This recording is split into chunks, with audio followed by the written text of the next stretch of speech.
Lebanon woman shares her story after narrowly escaping the stage collapse at the Indiana State Fairgrounds. Good evening, I'm Holly Samuels.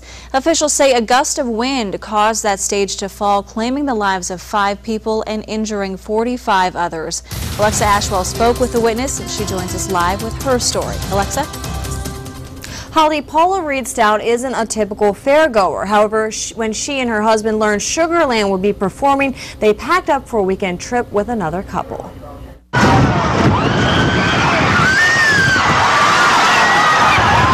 You didn't have to be there. This video captures the horror hundreds of people like Paula Reed Stout experienced as the stage at the Indiana State Fairgrounds topples over. People were screaming. There were people on the ground being trampled. It was something you'd see in a horror movie. It was unreal. I couldn't believe it was happening. Paula shows us where she, her husband, and her 2 friends were standing in the sugar pit when the storm picked up. Right back here, behind this fence, is me and my friend Terry, and my husband and her husband were standing right there. The wind just came out of nowhere, and when the dust started kicking up is when we turned and ran. And I heard creaking and groaning behind me, and I turned around and looked over my shoulder, and I saw that rigging coming down, and I just prayed and I braced myself for the impact because I knew it was going to hit us, and it landed maybe 5 feet behind us. In the midst of the chaos, Paula says people began running towards the collapsed stage to help. As soon as that rigging hits the ground, the people turn around and run back towards it.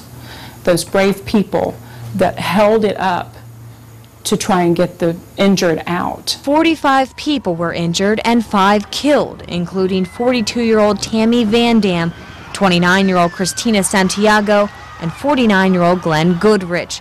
The youngest victim, 23-year-old Alina Bigjohny, and the eldest, 51-year-old Nate Byrd, who later died at the hospital. Byrd was working a spotlight on top of the trestle when the stage collapsed. Paula says the accident has made her reflect, knowing that tragedy can strike at any moment. When I got home today, I hugged my daughter, I hugged my boys, I've held close to my husband. I'm so thankful that we both made it out of there okay.